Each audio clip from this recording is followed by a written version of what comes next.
pode nos dar uma ajuda, Benedito? Lógico que sim. Benedito pegou uma caixa e foi para o lado de fora, seguido por Rodolfo. Ao passar pelo hall, ganharam mais um ajudante. Augustus viu e também passou a carregar a bagagem de Júlia. O condutor pôs-se a acomodar tudo na charrete, e logo tudo estava arrumado. Rodolfo entrou novamente, e Júlia se despediu das garotas. Algumas choravam e desejavam felicidades, o que parecia ser bem sincero. Já outras davam apenas um abraço e um tapinha nas costas, dizendo coisas como boa sorte e felicidades, votos esses que pareciam ligeiramente falsos, como se a despedida não fizesse diferença alguma para elas. Madame Elia não estava entre elas, não veio se despedir.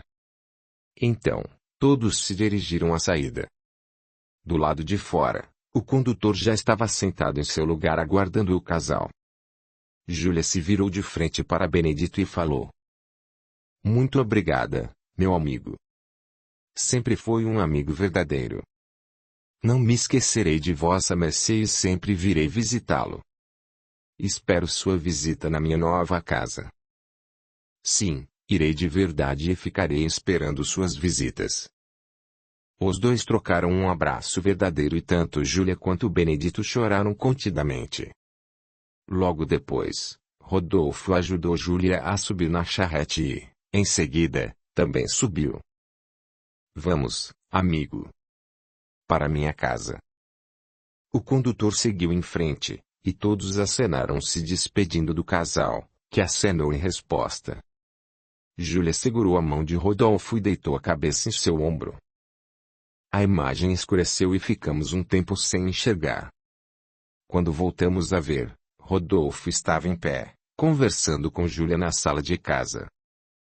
"Minha cara, não sei o que faço, pois preciso pagar 16 contos de réis ao banco e 3 contos de réis para Madame Elia. É um total de 19 contos de réis, fora as despesas que fazem o valor chegar a mais de 20 réis, e eu nunca fiz tanto dinheiro em um mês. Já se foram 3 meses, e não consigo pagar a Madame Elia a quantidade toda. A dívida está aumentando e, daqui a pouco, ficará, mais uma vez, impagável. Posso trabalhar, fazer alguma coisa. Mas o que faria? Não sei, posso ver se querem que eu faça quitutes em algum lugar. Ou quem sabe precisem de cozinheira? Bem, minha querida, não gostaria que trabalhasse, mas deixarei que vossa mercê tome essa decisão. Terei que sair." Enquanto eles conversavam, podia-se notar a presença da sombra escura perto de Júlia. Rodolfo se arrumou e, quando ia sair, ela falou: "Meu querido, vou procurar algo também.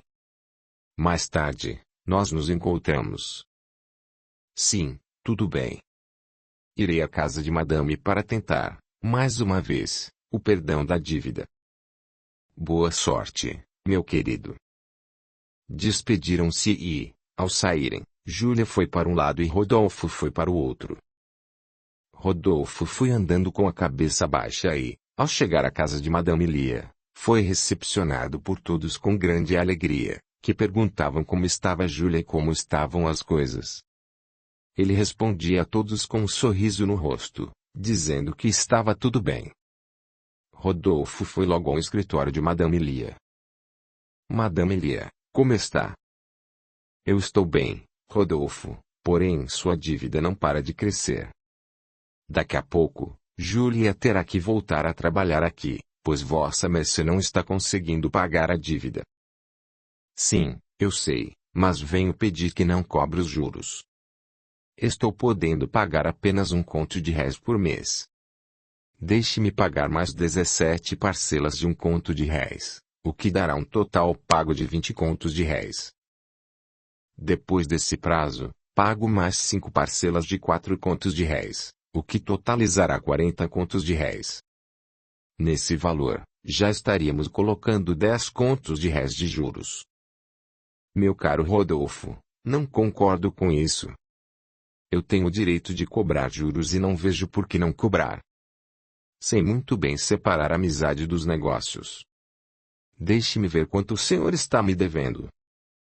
Madame Elias se levantou, caminhou até o gaveteiro e apanhou o caderno no qual fazia as anotações. Em seguida, pareceu fazer os cálculos. Bem, hoje o senhor me deve pouco mais de 35 contos de réis. Mas, em 3 meses, a dívida cresceu, e logo não terei como pagar. Se quiser, posso aceitar Júlia de volta. Ela vem, trabalha e, depois, volta para sua casa. Madame Elia, sabe que não quero assim. Encontraremos outra solução. A imagem sumiu novamente e, quando reapareceu, Rodolfo estava trabalhando em sua oficina de Olives. Era fantástico ver como um trabalho tão artesanal se transformava em joias tão lindas. Júlia entrou e o abraçou por trás. A moça estava, mais uma vez, com a sombra ao seu lado.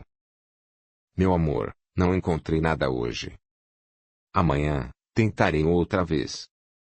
Como foi a conversa com Madame Elia? Nada proveitosa.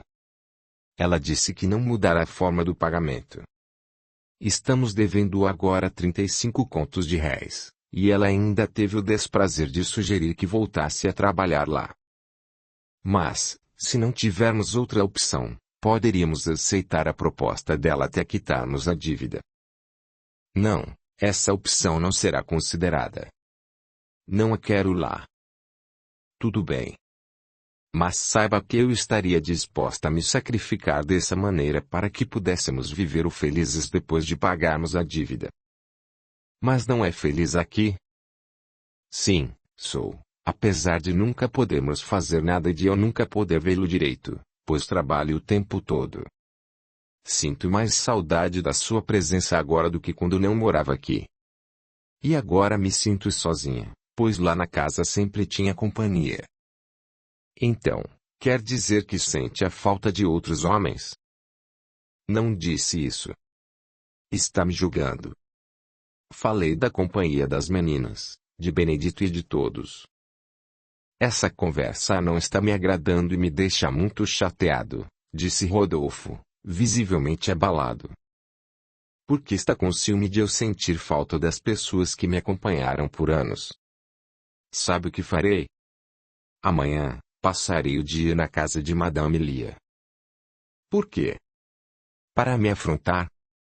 O que vai fazer lá? Vai aceitar a proposta dela? Não é pela sua ofensa, e sim porque gosto das pessoas de lá. E, se eu deixar vossa mercê cultivar esse sentimento, logo virarei uma prisioneira e nunca me permitiria isso. Sempre fui dona do meu nariz. Não parece. Parece que é dona do seu nariz ainda é Madame Elia. Parece que ela comprou vossa mercê. E, se trabalha o tempo todo, é para poder comprá-la de volta. Não há mais essa necessidade, pois voltarei hoje mesmo para a casa de Madame Elia. Ninguém é meu dono ou minha dona. Eu sou dona do meu destino e não sou nenhuma mercadoria que vossa mercê possa comprar ou vender. Visivelmente irritada, Júlia virou as costas e, mesmo com Rodolfo chamando-a, saiu da oficina. Na mesma hora, Rodolfo baixou a cabeça e colocou a mão no rosto. Ele se levantou e saiu da oficina também. Ao chegar no quarto, avistou Júlia retirando suas roupas do armário e fazendo as malas. Ele a segurou pelo braço, impedindo-a de continuar arrumando suas coisas. Querida, perdoe-me. Estou muito nervoso. Eu a amo e não estou conseguindo resolver nossos problemas. Não faça isso. Estou realmente triste e não fui correto. Não estou comprando vossa mercê. Perdoe-me. Júlia permaneceu parada em frente a Rodolfo, sem dizer nada. Rodolfo, então, rompeu mais uma vez o silêncio. Por favor, minha querida, reconsidere. Júlia o abraçou chorando. Nunca mais fale comigo dessa maneira. Não sou uma mercadoria e mereço respeito. Decidi vir morar aqui porque o amo, não porque paga minhas dívidas. Eu sei, minha querida. Vamos sair esta noite, dar uma volta na praça e aproveitar o sereno juntos. Júlia, então, abraçou-o mais forte e falou: Obrigada. Eu amo. Eu também a amo, minha doce Júlia. Mais uma vez, a imagem ficou escura e, pouco depois, vimos o escritório de Madame Lia. Rodolfo e ela conversavam. E então, Rodolfo, o que traz vossa mercê aqui? Está aqui. 19 contos de réis. Estou quitando a dívida de Júlia. Como conseguiu? Perguntou, incrédula. No mês passado, o senhor pagou 18 contos de réis e, agora, 19 contos de réis. Assim, realmente quitou a dívida. Com muito trabalho, Madame Lia, com muito trabalho. Madame Lia se levantou, foi até o gaveteiro, pegou um envelope e o entregou a Rodolfo. Ele abriu o envelope e olhou os papéis. Ah, sim, os recibos de empréstimos da Júlia. Ele rasgou os recibos ao meio e colocou-os de volta no envelope. Em seguida, guardou o envelope dentro de sua pasta. Bem, espero que agora não precisemos mais tratar de negócios, a menos que a senhora queira comprar ouro. Ou quando o senhor quiser variar um pouco. Não acredito nisso. No máximo, um vinho e uns petiscos. Que seja, então, respondeu ela com um sorriso no rosto. Gostaria de um vinho para comemorar? Agradeço o convite, porém preciso ir. O serviço me chama. Tudo bem, então. Até mais ver. Madame Lia se levantou e estendeu a mão direita para Rodolfo, que a cumprimentou. Até mais ver, madame. Ele se virou, saiu do escritório e foi para casa. A imagem ficou novamente escura e, ao clarear, pudemos ver Rodolfo conversando com Júlia na sala da casa. Ela perguntou: Mas como pagará os atrasos ao banco? O contrato diz que não posso atrasar 3 meses. Quando estiver para vencer o 3º mês, pago a prestação mais atrasada com os juros do contrato, que é bem mais barato do que a madame me cobrava. A única diferença é que terminarei de pagar 2 meses depois do que havia combinado com o banco. Mas o banco confiou em vossa mercê. Isso não parecerá falta de responsabilidade de nossa parte. Fui conversar com o gerente antes de tomar essa decisão. O único problema é que não posso deixar de pagar, senão nem ele poderá assegurar a execução da hipoteca. Isso está perigoso, muito no limite. Mas o que poderá acontecer? Eu pagarei todos os meses, e depois? Um barulho muito grande vindo da porta de entrada fez com que Rodolfo parasse de falar. Tomei um grande susto e, mesmo estando em perispírito, pude sentir meu coração na boca. 3 homens armados usando máscaras de pano com buracos nos olhos e chapéus invadiram a casa. Um deles se dirigiu ao casal e o ameaçou. Fiquem quietos e não acontecerá nada com os dois. Enquanto isso, os outros seguiram pelo corredor e, passados menos de 10 minutos, voltaram. Vamos. Anda. Vamos embora, disse um deles ao homem que permaneceu com o casal.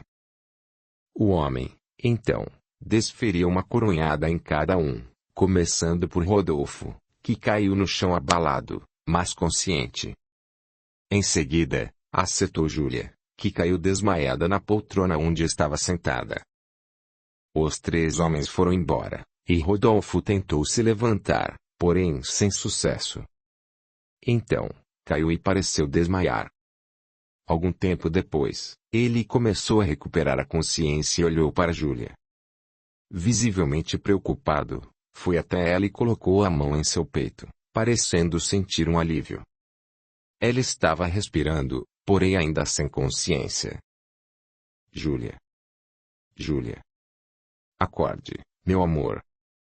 Júlia, chamava Rodolfo, enquanto fazia carinho no rosto da moça. Aos poucos, Júlia foi recuperando a consciência e colocou a mão na cabeça, queixando-se de dor. Rodolfo foi até a cozinha, trouxe uma panela com um lenço e limpou o ferimento que ela sofreu na cabeça. À medida que ele passava o pano na cabeça de Júlia, ela reclamava um pouquinho de dor. Depois de se recuperarem, eles se levantaram e foram ver o que tinha acontecido. Foram ao quarto e tudo estava igual. Porém, quando Rodolfo entrou em sua oficina, viu que tudo estava revirado. Logo, foi até onde guardava seu ouro, e não tinha mais nada lá. Desesperado, começou a abrir todas as gavetas que tinham joias, e não havia mais nada. Então, gritou: Malditos!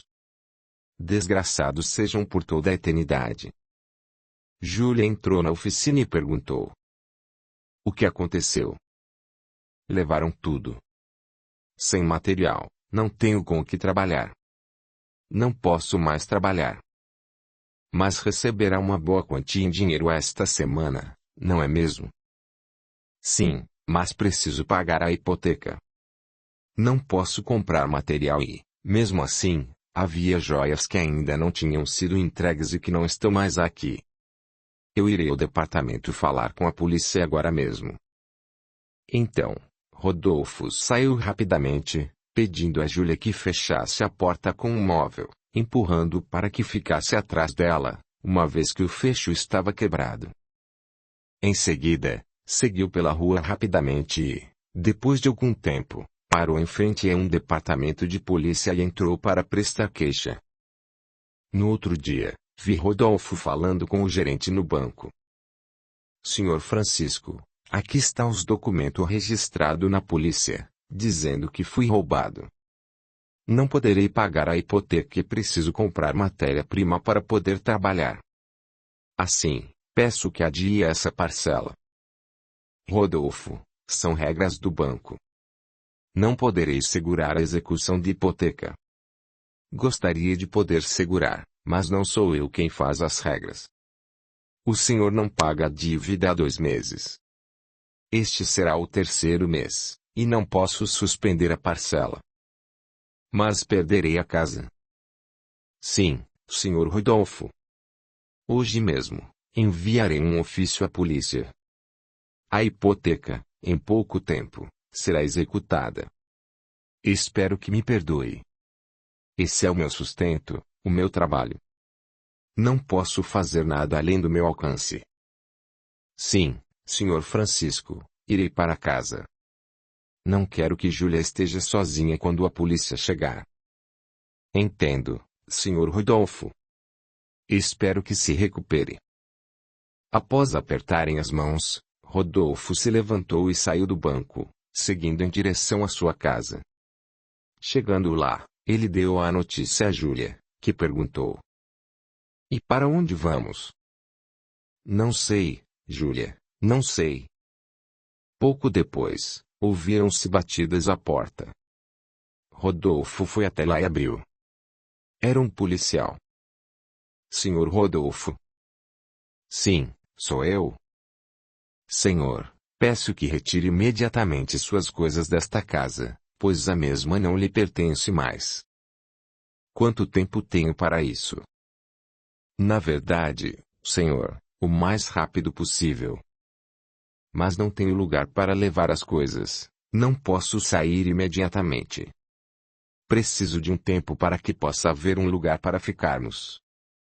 Sinto muito, senhor. Se o senhor não tiver onde colocar suas coisas, terá que deixá-las na rua. Peço que retire seus pertences agora, senão serei obrigado a detê-lo por descumprimento de uma ordem. Rodolfo entrou e foi conversar com Júlia.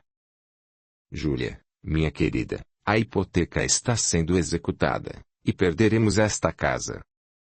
E para onde vamos? Não sei, não tenho lugar para ir. Teremos que ficar na rua por enquanto. Rodolfo, não ficarei na rua. Mas não há outra possibilidade. Ah, sim. Vamos para a casa de Madame Lia. Eu não irei para a casa dele e espero que Vossa Mercê também não. Desculpe-me, Rodolfo, mas não ficarei na rua. Quando fui posta na rua pela minha família, não fiquei lá, e não será agora que ficarei. Júlia, então, começou a arrumar suas coisas. Rodolfo continuou a falar, mas ela parecia nem escutar, pois não respondia.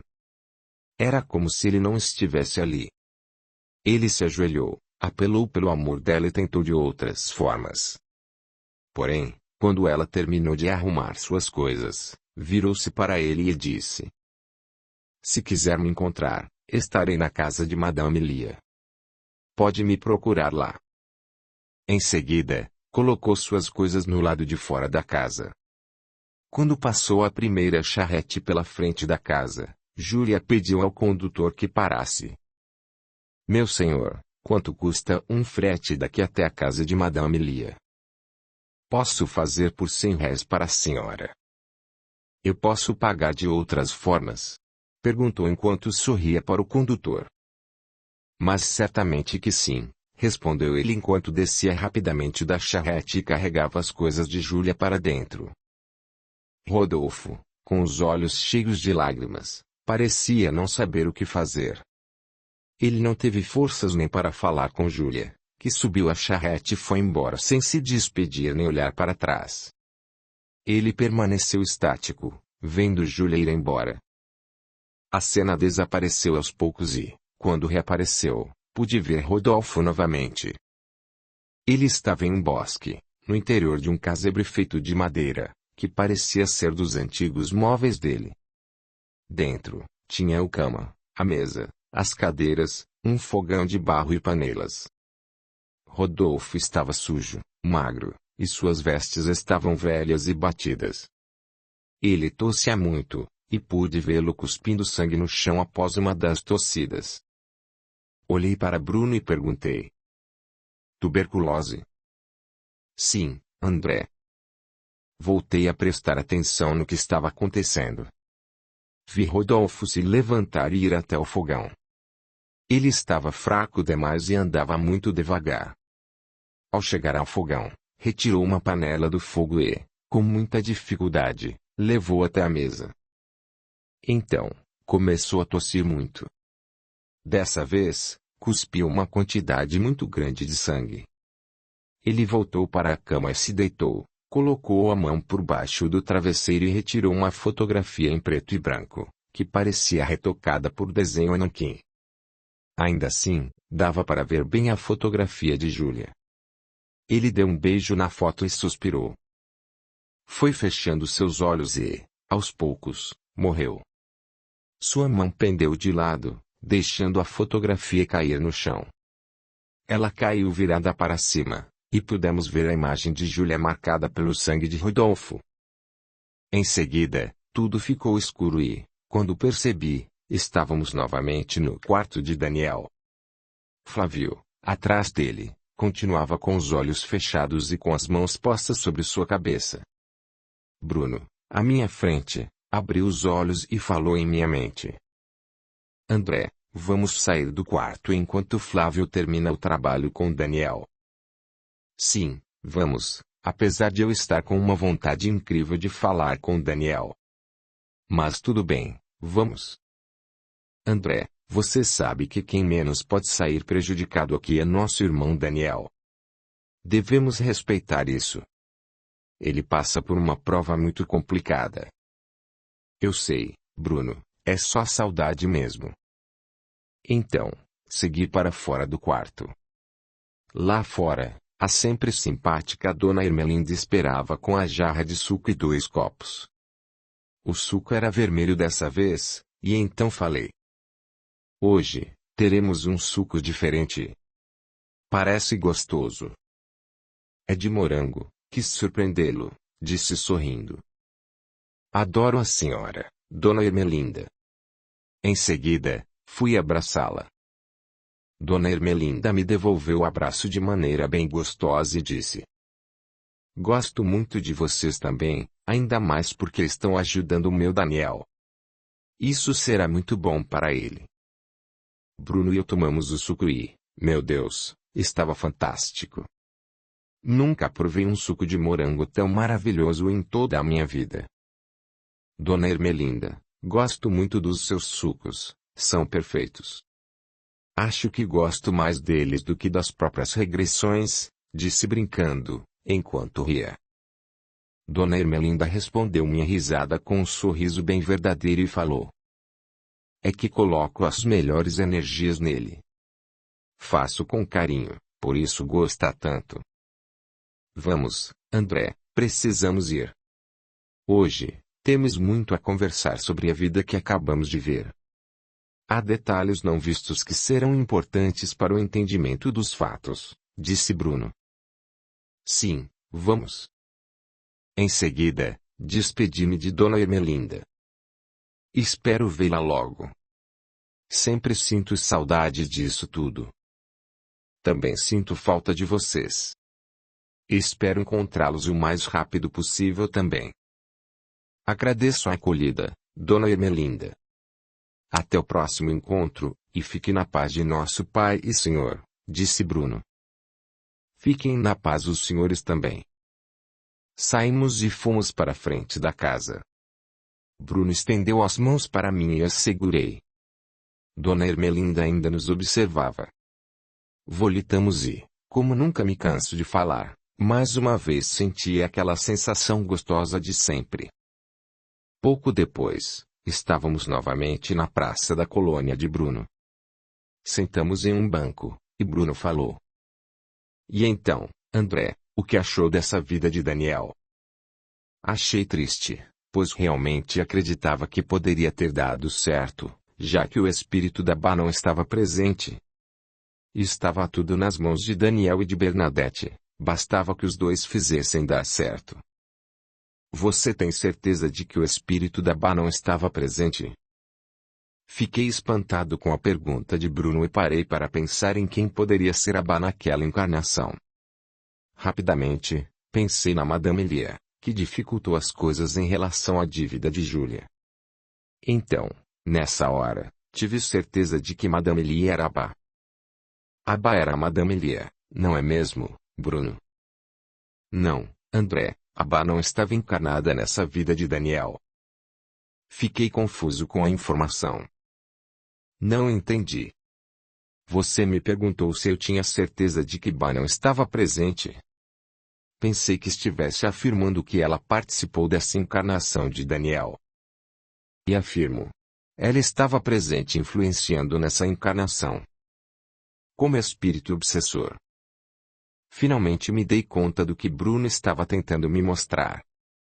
Sim, André. Ela estava obsediando o casal. Então, ela era aquela sombra que eu via perto das pessoas, principalmente de Júlia. Exatamente. Agora, vamos conversar e falar como ela influenciou os acontecimentos nessa vida. O espírito da Bá, nessa encarnação, teria um papel fundamental. Ela seria o filho de Rodolfo e Júlia, para que pudesse amar os pais e também ser amado por eles, tentando, assim, reverter o karma adquirido. Porém, o espírito da Bá passou a obsediar o casal. Pensei que o problema dela era com Daniel, não com Bernadette. Mas, nessa vida, ela obsediou Bernadette também. Sim, mas obsediou Bernadette para prejudicar Daniel, apesar de tê-la prejudicado também. Ainda que o espírito de Bá ama o espírito de Bernadette, foi Júlia quem abortou o filho. Rodolfo não teve sequer participação nessa escolha. Entretanto, para Bá, o foco sempre foi Daniel, mesmo prejudicando Bernadette. Mas vamos falar sobre as obsessões. A primeira que vimos foi quando Rodolfo foi pedir a mão de Júlia em casamento. Júlia ficou verdadeiramente contente com o pedido de Rodolfo e foi se arrumar. Nessa hora, o espírito da Bá ficou influenciando Júlia para que ficasse incomodada com a presença de Rodolfo. Em paralelo, também agiu sobre Rodolfo para que ele continuasse bebendo em demasia e sentisse ciúmes, fazendo com que Júlia brigasse com ele e, assim, o amor deles não fosse adiante. Assim que Júlia conseguiu pôr Rodolfo para fora da casa da Madame Elia, O espírito da Ba o acompanhou para que ele continuasse a beber e, consequentemente, dormisse ao relento. Como resultado, acordou no dia seguinte e, ao ver o que havia acontecido, ficou incomodado com o fato de ter sido expulso por Julia e viu que não seria fácil ter um relacionamento com a moça. Dessa forma, Ba tentava tirar a ideia de casamento da cabeça dele. Mas não conseguiu, não é? Rodolfo fez de tudo para casar e ficar com Julia. Sim. Rodolfo fez de tudo para ser feliz com Julia, porém nunca conseguiu plenamente. Quando conseguiu que vivessem juntos, precisou trabalhar muito para que pudessem pagar as dívidas assumidas. Assim, não teve tempo de aproveitar a presença de Julia em sua casa. Agora, vamos para a segunda ocasião em que Ba influenciou negativamente alguém. Isso ocorreu quando Rodolfo foi negociar com Lia o pagamento da dívida de Julia. Ba foi a responsável por fazer Lia não entender nada do que Rodolfo explicou sobre a amortização da dívida e, por isso, ela não aceitou o acordo. Nessa hora, Ba fez com que Lia se incomodasse com a conversa e a concluísse logo. Após Lia sair, Ba se aproximou de Julia com a intenção de fazer com que ela também brigasse com Rodolfo. Porém, foi em vão, pois Rodolfo realmente estava se esforçando para ajudar Julia e não seria fácil fazer com que ela se irritasse com ele, ainda que Ba quase tenha conseguido. Ba sempre conseguiu exercer uma grande influência sobre Lia e interferiu mais uma vez, fazendo-a pensar apenas no dinheiro. Ela não deixava Lia se importar com os sentimentos ou com a vontade do casal, ressaltando a Lia que sempre pensasse nos seus lucros. E por que Lia não foi se despedir do casal quando eles partiram para a casa de Rodolfo? Parecia que todas as pessoas estavam lá, mas não a vi. Lia não estava lá. Ela estava em seu escritório sob a influência de Ba, que colocou ódio em seu coração e fez com que ela pensasse que estava perdendo um grande negócio naquele momento. Então, ela se trancou em seu escritório e pediu a Benedito que falasse que ela não estava ali e que havia saído para resolver os problemas. Mas ela recebeu de Julia e, depois, de Rodolfo o pagamento da dívida. Recebeu muito mais do que emprestou, além de receber juros sobre juros. Ainda assim, ela estava com ódio por perder Julia. De fato, verá que Lia não era tão boa como parecia ser para as pessoas, principalmente com Ba sempre a influenciando negativamente. Como o espírito de Lia já não era tão evoluído e era bastante vulnerável a manipulações, ela se deixava levar facilmente pela influência de Ba e de outros espíritos infelizes. Fora isso, também há o fato de que a luxúria atrai um leque imensurável de espíritos trevosos ligados à matéria, vampiros energéticos que sugam energia do sexo e de drogas, como bebidas e fumo. Audiolivro realizado pelo canal Surya Chand Audiobook. Se você pudesse ver como a casa de Lia era espiritualmente mal frequentada, ficaria assustado. Havia muitos espíritos vingativos querendo se aproveitar das energias do lugar, muitos levando os encarnados a extremos, fazendo-os gastarem todo o seu dinheiro com os vícios e levando discórdia para suas casas. Fora o fato de que, naturalmente, aquele era um lugar típico de traição conjugal. Um lugar que, por consequência, não é nada bom, espiritualmente falando. Depois, na casa de Rodolfo, Ba influenciava o tempo todo a discórdia entre o casal. Uma hora Julia brigava com Rodolfo, e outra hora era Rodolfo quem brigava com Julia. Ba tentava fazer com que Julia sentisse vontade de trair Rodolfo e, por várias vezes, quase conseguiu. Porém, o amor dela era verdadeiro, o que impediu que isso acontecesse. Ba não permitia que Rodolfo tivesse tempo para Julia, fazendo-o pensar sempre no pagamento da dívida. Depois, Ba viu uma oportunidade e foi obsediar Lia, colocando na cabeça dela que seus negócios não estavam muito bons e que precisava recuperar Julia o mais rápido possível. Uma noite, Lia recebeu o Sr. Francisco, gerente do banco, em sua casa. Ele, por sua vez, havia sido influenciado por Ba a ir até lá. Lia fez questão de atendê-lo e conseguiu tirar dele a informação de que Rodolfo estava com 2 meses de atraso no pagamento das prestações de hipoteca e que, se atrasasse mais um mês, ele teria que executar a hipoteca. Então, Lia pediu a Benedito que assaltasse a casa de Rodolfo. No início, Benedito se recusou. Porém, Lia o convenceu, e ele chamou 2 comparsas e foram assaltar a casa de Rodolfo. Mas, então, o assalto foi premeditado por Lia. Sim. Ela foi a mandante do assalto. Depois, Bá apenas esperou que o pior acontecesse e, quando aconteceu, foi influenciar Júlia a voltar para a casa de Lia. E conseguiu. Mas Júlia não se arrependeu. Nem pensou em procurar Rodolfo, já que ela o amava. Por diversas vezes, ela pensou, sim.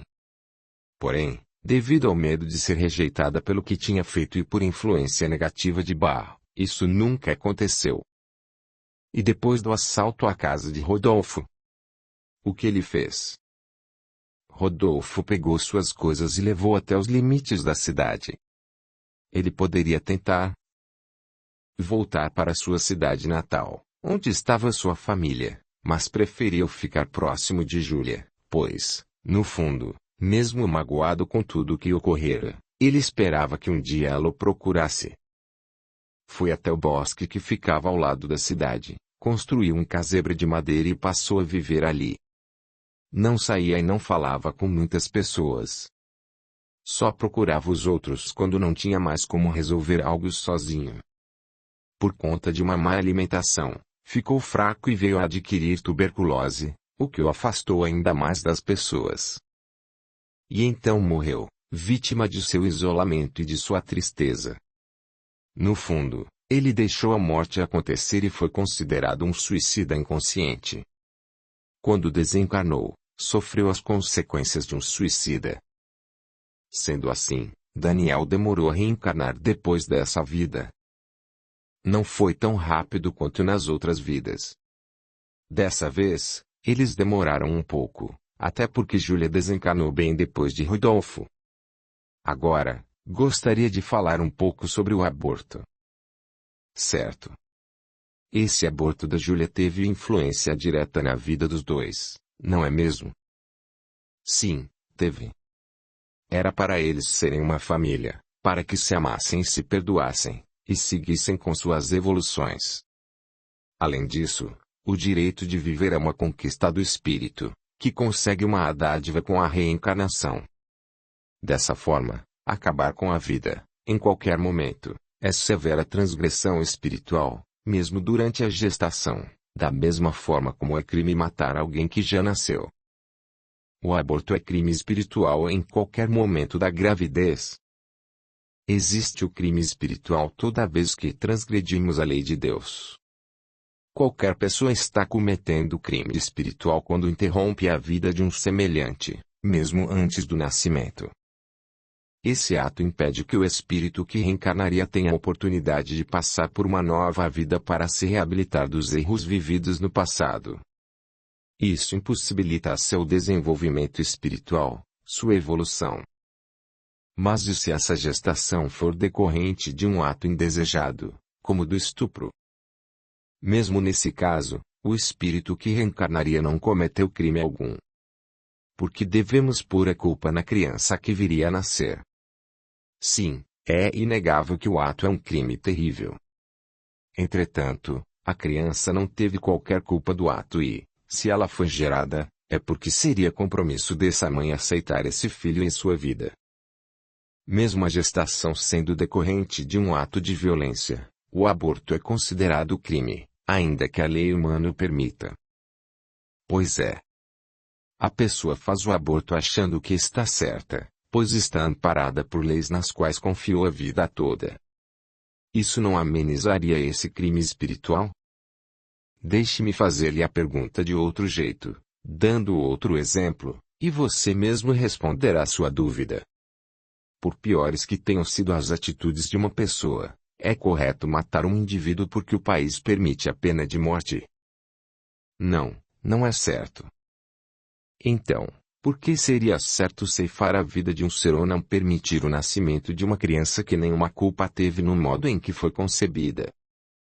Bruno, eu entendo, mas devemos concordar que não é fácil pensar dessa forma. Eu não disse que é fácil, André. Até porque é um compromisso adquirido em vidas passadas, que tanto a mãe quanto o filho devem passar. Em um livro psicografado por Chico Xavier, seu amigo espiritual Emmanuel disse algo interessante sobre o tema. Após o aborto, o espírito rejeitado acaba se voltando contra todos aqueles que estão envolvidos nessa interrupção, inclusive contra a mãe, mesmo se amparados pela lei do homem.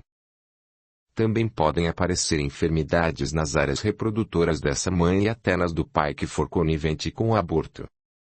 Mas o mais comum são as consequências aparecerem nas vidas futuras. Mães e pais com histórico de abortos recebem, nas próximas vidas, a impossibilidade de ter filhos ou a possibilidade de tê-los apenas depois de muito sofrimento e dedicação, para que todo esse sofrimento seja um aprendizado e, assim, valorizem a importância de se ter um filho. Iba foi um grande exemplo disso.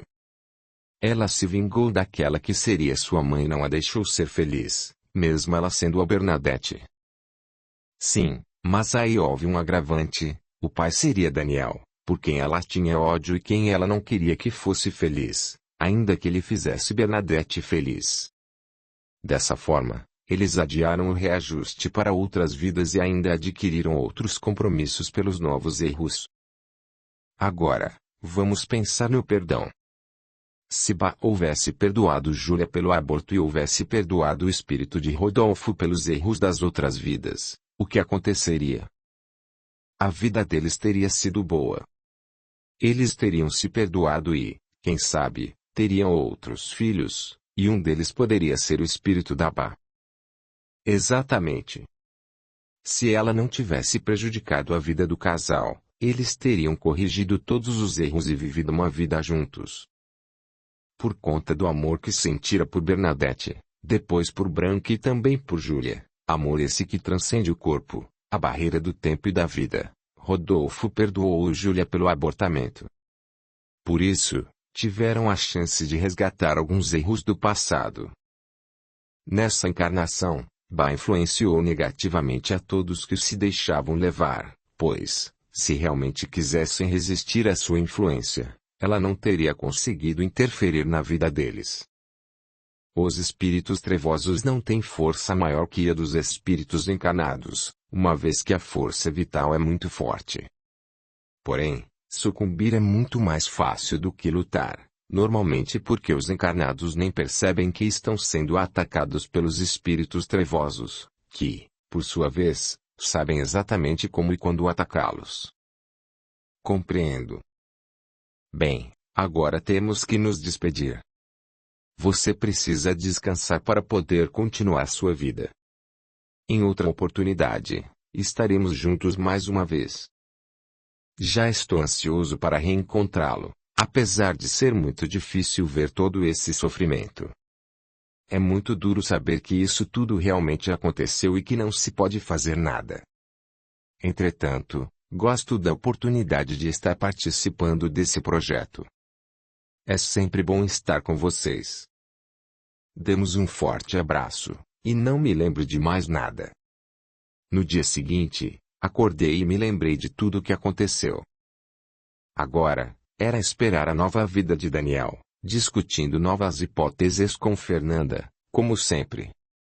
Estávamos realmente contentes e ansiosos para descobrir como será o que considero ser a última regressão de Daniel antes da vida atual. Vamos aguardar. Curta, comente, compartilhe, e se inscreva, se já não o fez. A gratidão é o caminho da evolução. Capítulo 8. O segredo. 14 de outubro de 2014. Fernanda e eu temos um projeto para ajudar moradores de rua e, pelo menos uma vez por mês, saímos às ruas para doar alimentos, roupas e carinho. Nossa intenção é levar um pouco de alento a essas pessoas que possuem karmas tão pesados. Um dia, em um dos meus desdobramentos até a colônia de Bruno, pude conversar com ele sobre o assunto. Estou muito orgulhoso com o trabalho que vocês estão fazendo, disse Bruno. Foram vocês que nos influenciaram a construir esse projeto. Não. Muito pelo contrário. Vocês que nos influenciaram. Esse projeto foi criado por vocês dois que sempre se importaram com essas pessoas e as ajudaram. Assim que vocês descobriram mais essa compatibilidade entre vocês, o projeto nasceu. Mas nós influenciamos vocês no quê? A criar uma equipe espiritual designada a acompanhar esse projeto. São trabalhadores que agem em favor dele, e estamos satisfeitos pela iniciativa de vocês. André, nada é por acaso, mas há coisas que acontecem sem o nosso planejamento, tanto para o bem quanto para o mal. Sabemos que fazem de coração puro, sem esperar nada em troca, pois realmente se doam às necessidades de outras pessoas. Por isso, acham fácil realizar a atividade e gostam dela. Mas, na verdade, não é nada fácil. Muitos querem fazer algo assim, mas, na hora de fazer, desistem. Saibam que os que realizam esse trabalho ganham bônus hora e podem amenizar karmas com isso. Ganhamos bônus hora igual a vocês? Perguntei, surpreso. Sim, claro que sim. Todo trabalho desse tipo tem sua remuneração. No plano físico, vocês não recebem nada. Entretanto, no astral, recebem muito. Podem ter certeza disso. Graças a Deus, temos conseguido a ajuda de amigos, de familiares e até de pessoas que não conhecemos. Conseguimos também, com o Babalorixá do nosso centro, que ele nos concedesse algumas prateleiras livres para que pudéssemos guardar as doações recebidas, além da utilização do espaço da cozinha para o preparo dos alimentos. Como o dia de nossa doação estava se aproximando, fomos até lá para guardar todas as doações que havíamos recebido desde o último trabalho. Durante todo o tempo, comentamos sobre o livro. Falei a Fernanda que eu estava com muita saudade dos encontros com Daniel e das regressões. Comentei também que estava estranhando a demora em ver a nova vida de Daniel. Percebi que a Fernanda sempre mudava de assunto quando eu manifestava essa ansiedade, mas imaginei que fosse porque ela também estava ansiosa. Sério, acho muito estranho não estarem ocorrendo os encontros, comentei, provavelmente pela terceira vez no dia. Você sabe que o Daniel estava internado, não sabe? Ela perguntou. Sim, sei. Pois é. Já parou para pensar que ele pode ter desencarnado? Confesso que, naquele momento, surpreendi-me com a pergunta. Acho que não. O Bruno disse que não podia me dizer quando seria a próxima regressão, mas falou que Daniel ainda estava internado. Então, começou ela a dizer, sabe a sessão de preto velho que tivemos no mês passado? Sim, sei. Pois é, o pai Antônio me contou uma coisa e pediu que eu não lhe contasse. Só que não estou aguentando ver você desse jeito sem poder falar nada. Ao ouvir isso, meu estômago gelou de tanta apreensão. Parei de arrumar as coisas e passei a dar atenção exclusivamente ao que ela estava falando. Então, ela esticou o celular e me pediu que lesse um texto escrito em um bloco de notas. Na última gira com o preto velho do André, depois que ele já havia atendido todo o povo que viera falar com ele, aproveitei e me sentei no banco à sua frente para conversar, e o saudei. Boa noite, vovô. Como vai o senhor? Minha filha, respondeu, enquanto sorria e me abraçava. Como que você tá? Em seguida, contei a ele um pouco do que estava me afligindo naquela noite. Sempre que posso, consulto-me com essa entidade por confiar imensamente nela. Falei sobre alguns problemas pessoais que estavam me impedindo de escrever este livro e chorei, sentindo-me culpada por não poder me dedicar mais naquele momento. Vovô, faz tempo que não temos nenhum encontro. Fico com medo disso ser culpa minha, porque não tenho escrito como gostaria. Mas os problemas estão me afogando ultimamente. Não, minha filha. As coisas estão acontecendo exatamente como tem que acontecer. Em seguida, olhou-me em silêncio. Aquela frase me intrigou um pouco, e lembrei-me de que, pouco tempo antes, o André me disse que o Daniel estava hospitalizado e, por causa disso, não estávamos tendo encontros. É o Daniel, vovô? Ele assentiu com a cabeça, e continuei. Ele está mal? Antes de me responder, o velho segurou firme o cachimbo no canto da boca enquanto olhava fundo nos meus olhos. Nego vai falar uma coisa para Sun Ce, mas não pode falar para o André. Concordei com a cabeça, tendo a certeza de que não seria coisa boa. O menino Daniel está perto de desencarnar. Por alguns segundos, era como se eu não estivesse respirando. Em seguida, dei-me conta de que as lágrimas estavam transbordando de meus olhos e correndo pelo meu rosto. O vovô me olhava fixamente como se esperasse que eu perguntasse o motivo pelo qual eu não podia falar ao André, mas eu sabia. A resposta era bem clara. Ele tem um coração bom como o de uma criança e, por mais que frequente aquela mesma casa, por mais que saiba que essas são as ordens naturais das coisas, perguntaria por quê, e se amarguraria com um sentimento de injustiça. Há algo que a gente possa fazer por ele? Perguntei, enquanto chorava baixo. Não, minha filha. Está acontecendo como tem de acontecer. Esse karma é mais dos outros do que dele. Voltei a chorar enquanto me lembrava de que Daniel era apenas uma criança. Chorei forte, com lágrimas pesadas, pensando em como deve ser difícil para ele. O preto velho me abraçou e me aconselhou mais em algumas outras questões, acalmando-me.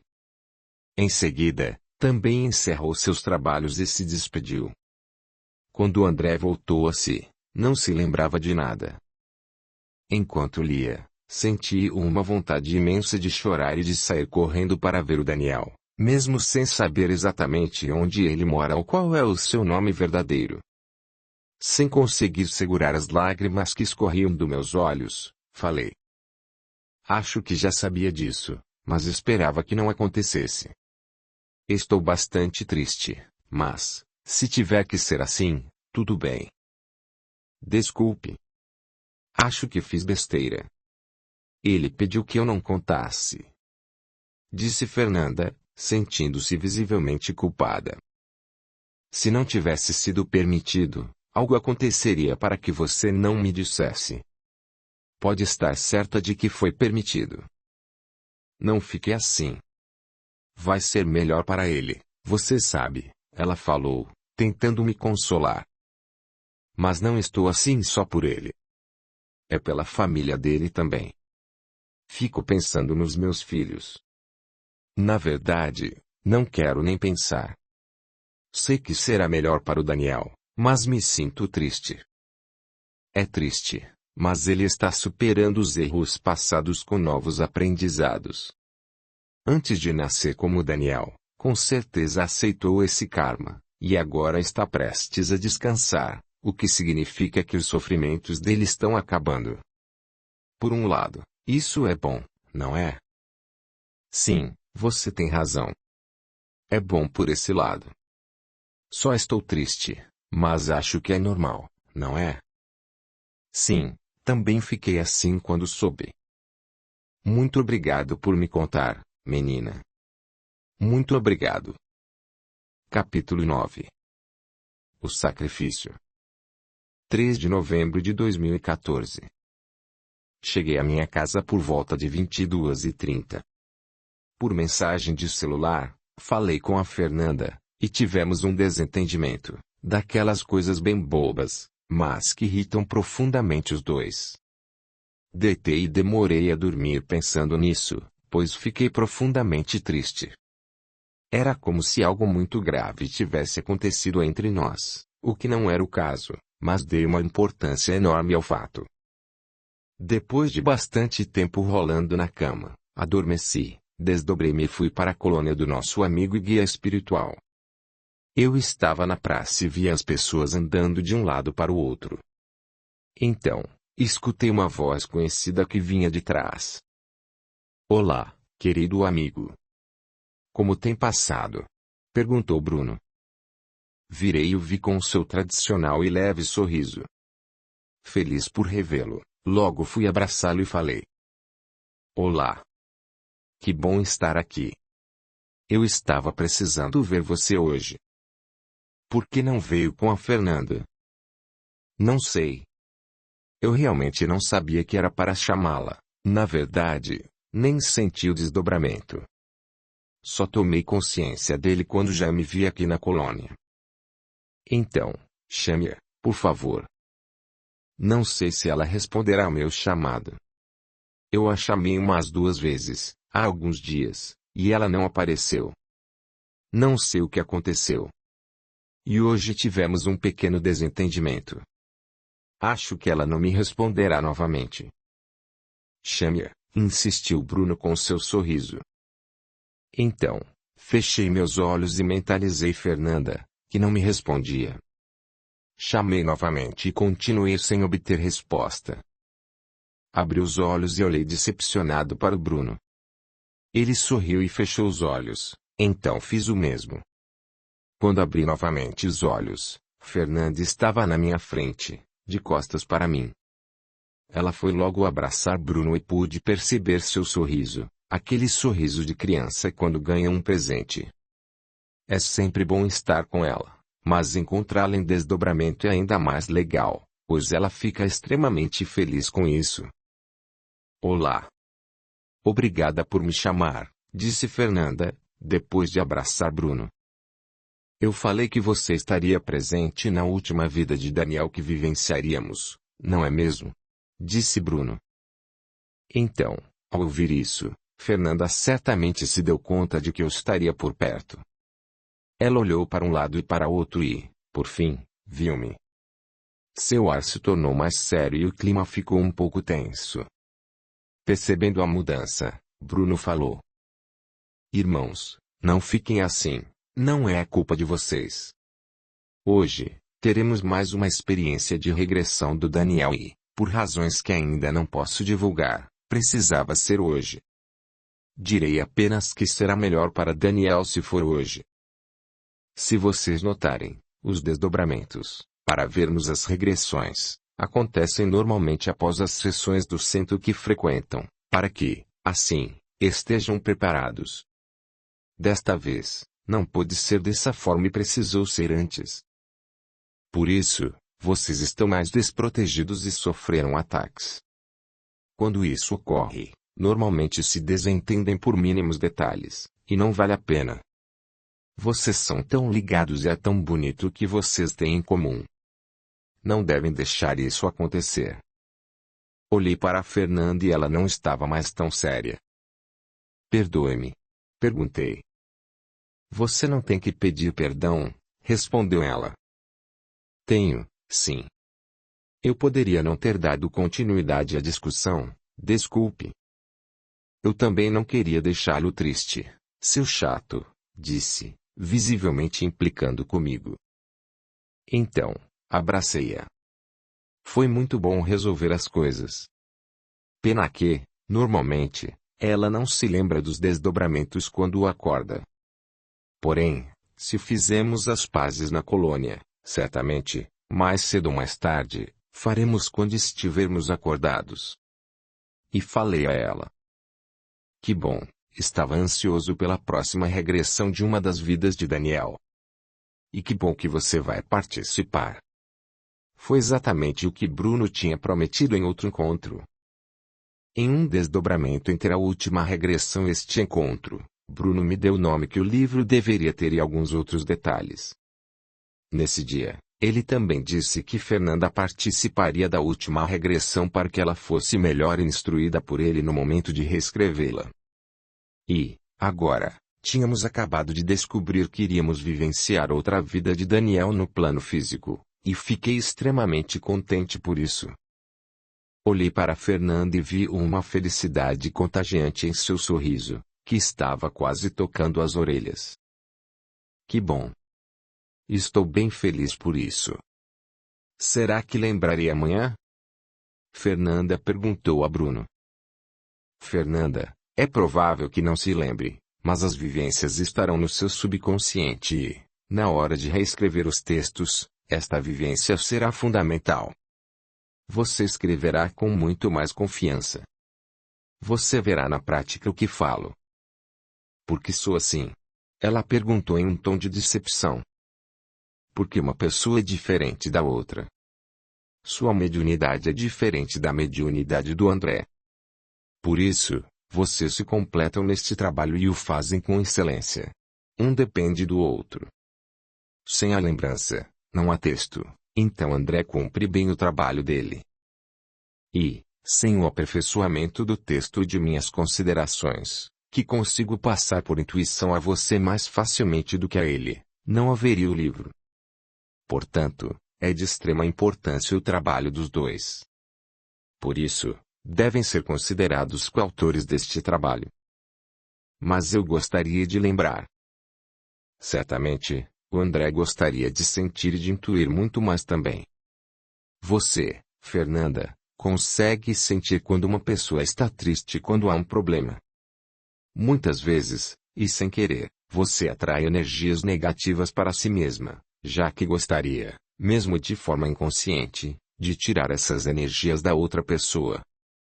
Você consegue intuir acontecimentos, e muitos gostariam de ter sua mediunidade.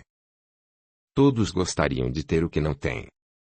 Normalmente, não damos valor ao que temos e só sentimos falta do que tínhamos no momento em que perdemos, como é de costume. Se temos algo, que falta nos fará se continuarmos tendo aquilo. É de extrema importância sabermos dar valor às nossas habilidades. Não devemos menosprezá-las, assim como faz o André, que trata a sua mediunidade como algo menor. Ele sempre diz que não faz nada, que só transmite o recado ou que só conta o que vê. É que realmente não me sinto especial por isso. Não sinto como se fosse melhor que ninguém, falei. E nem deve achar que é, pois não é melhor do que ninguém por isso. E, se você achasse isso, já seria o seu ego trabalhando de maneira errada. Você é especial, Fernanda, como todos são. Suas habilidades a tornam especial. Os marceneiros que tiram verdadeiras obras-primas de dentro de troncos não são especiais no que fazem. E os trabalhadores de uma obra? Não são especiais ao construírem prédios enormes ou pontes ligando duas cidades. Virando-se para mim, Bruno continuou. Você é especial no que faz e, logicamente, é especial por conseguir se desdobrar vindo até aqui, e ainda por se lembrar disso. André, perceba a dádiva que tem. O que outros dariam para poder estar no seu lugar. Você foi abençoado por Deus com essas faculdades. Pode ver entes queridos que já se foram e que somente veria depois de décadas, quando desencarnasse. Pode tocar, abraçar, falar que os ama. Pode fazer por eles o que achava que devia ter feito e dizer o que devia ter dito mais vezes em vida. Você pode voltar a fazer e a dizer o que queria e ainda se lembrar disso depois, como se tivesse sido um encontro na Terra. Em seguida, voltou-se para Fernanda. E você, Fernanda, quase sempre consegue prever os acontecimentos. Com o amadurecimento espiritual, poderá ter ainda mais clareza. Porém, quantas vezes você viu um fato acontecer e, depois do ocorrido, pensou eu tinha certeza de que isso aconteceria? Diversas vezes, ela respondeu. Pois então. Você só precisa aprender a separar o que é intuição do que não é. Mas já digo que, na maioria das vezes, você realmente prevê os acontecimentos. Enquanto Bruno falava, Fernanda sorria com o canto da boca, parecendo saber exatamente do que lhe estava falando. Então, não fiquemos tristes pelo que não temos. Fiquemos agradecidos e felizes pelo que temos e nos orgulhemos dessas habilidades, porém sem deixar o orgulho virar vaidade, o que seria um grande erro. Hoje, as pessoas estão deixando o sentir se tornar mais importante do que o ser, e o ter ser maior do que o servir. Isso não é nada bom, pois, quando agimos assim, não crescemos espiritualmente. Temos de ser humildes, não porque devemos, e sim por nos sentirmos pequenos diante da grandeza de nosso Senhor. O que torna alguém maior para Deus? O dinheiro, o status, as posses ou as oportunidades aproveitadas. Muitas vezes, um mendigo tem um crescimento espiritual muito maior numa vida do que um empresário bem-sucedido, pois o aprendizado realizado pelo espírito como mendigo, muitas vezes, pode ser maior do que o do empresário. E, por passar dificuldades e saber na pele o que é o sofrimento, é comum que quem tem menos ajude muito mais os que necessitam. Vocês podem pensar assim: quem é que ajuda mais? O mendigo que divide seu pão com outro ou o empresário que dá 10% dos seus ganhos para a caridade? Respondo-lhes: certamente o mendigo, pois ele está dividindo tudo o que tem, e não o que sobra. Ele está dividindo o que fará falta para ele. Já o empresário está prestando caridade, sim, porém esse dinheiro doado não fará falta. Ainda assim, essa caridade é melhor do que caridade nenhuma e a ação desse empresário é melhor do que de muitos outros, que nada fazem. Agora vamos, pois temos que concluir nosso trabalho. Erguendo uma mão para mim e outra para Fernanda, Bruno fechou os olhos. Prontamente, aproximei-me e segurei uma delas. Esperei uns 2 segundos e, vendo que Fernanda não se mexeu, olhei para ela indicando que me fizesse também. No mesmo momento, ela balançou a cabeça e falou em voz alta. Aí, tapada. Desculpe, eu estava pensando no que Bruno falou e acabei viajando um pouco. Sorri levemente, segurei também a mão de Fernanda e fechei meus olhos. Então, voltamos. Mais uma vez, a sensação foi fantástica, como se eu estivesse em uma montanha-russa, algo que adoro. Quando abri os olhos, vi Bruno e Fernanda à minha frente. Fernanda abriu os olhos, olhou-me e falou empolgada. Que sensação! Eu e Bruno respondemos com um sorriso, e ela prosseguiu. Foi muito legal, sério. Nunca passei por isso. É como se estivesse caindo muito rápido. Vemos tudo e, ao mesmo tempo, não vemos nada, além de sentir um frio na barriga. Foi muito legal. É bem legal. E, apesar de fazer há mais tempo, ainda não me acostumei. Ainda fico ansioso antes de voltar e também gosto muito dessa sensação, respondi. Onde estamos? Seria a cidade do Daniel? Perguntou Fernanda. Parei para reparar onde estávamos e percebi que realmente era a cidade espiritual onde Daniel vinha para o seu descanso noturno, na casa de Dona Ermelinda, e respondi. Sim, estamos na cidade de Daniel. Imaginei que fosse, por causa do estilo colonial das casas, que se parece bastante com o desenho que você fez. É mesmo. E acho que você vai gostar daqui. Poxa, você está melhorando, hein? Até se lembrou do desenho, ri e impliquei com ela. Já estou gostando. A cidade me lembra um pouco Lambari, só que sem ladeiras. Ela me faz sentir segura. Que bom. Também tive essa sensação, mas pensei em São João da Barra. Acho que você disse algo bem certo quando falou em sentir segurança, pois também associei a uma cidade que amo muito. O povo é acolhedor e maravilhoso e sinto saudade dos amigos que tenho lá, sem exceção. Mas aqui não é igual a Lambari, somente me fez lembrar de lá. Acho que deve ser assim na maioria das cidades do interior, ter uma aparência mais tranquila. Pode ser, mas... Comecei a responder, mas Bruno me interrompeu. Meus caros amigos, sei que gostam muito de conversar, mas vamos prestar atenção aos acontecimentos deste desdobramento para que possam se recordar dele mais fortemente. Fernanda e eu rimos e pedimos desculpas. Parecíamos duas crianças fazendo besteira e sendo advertidas por um amistoso professor. Bruno, com seu habitual sorriso gentil, falou: "Não há necessidade de se desculparem. Pedi que prestem mais atenção simplesmente porque sei do entrosamento que têm. Não foi por acaso que se conheceram e muito menos que foram escolhidos para este trabalho. Tenho a certeza de que, se deixarmos, vocês conversarão eternamente", brincou. Olhei para o Bruno com um sorriso no rosto e muito feliz por ele ter feito uma piadinha. Acho que ele entendeu meu gesto e sorriu de volta. "Então, vamos em frente. Falemos sobre o que vai acontecer para, assim, deixar nossa irmã Fernanda preparada para a experiência que ela terá." Fomos caminhando pelas ruas da cidade da mesma forma como fizemos no meu primeiro dia. Pensei, então, que aquele primeiro passeio que fizemos antes de chegarmos à casa de Dona Ermelinda tivera um motivo.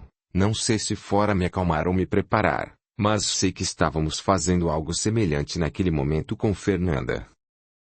Parei para observá-la e notei que ela olhava para todos os lados, reparava em tudo.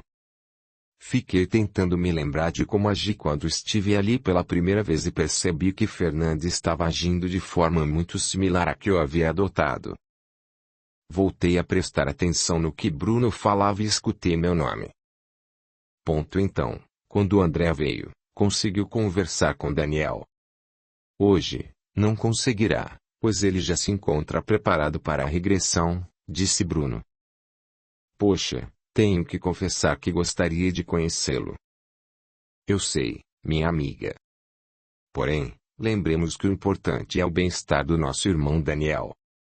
Ele precisa estar inconsciente e não pode sofrer. Por esse motivo, ele não deve se lembrar das vidas que teve. E ainda mais neste momento de fragilidade de seu corpo físico. Eu entendo, respondeu Fernanda. Em outro desdobramento em que encontrei Bruno, perguntei a ele por que estava demorando tanto para que houvesse outra vivência das vidas de Daniel. Naquela ocasião, Bruno me contou que Daniel estava internado com pneumonia e que deveríamos esperar a hora certa para que acessássemos outra vida passada dele. Então, caminhamos enquanto Bruno dava instruções a Fernanda sobre como se portar durante a regressão. Pouco depois, chegamos em frente da casa de Dona Ermelinda. "É aqui, estou reconhecendo por causa do seu desenho", Fernanda falou para mim.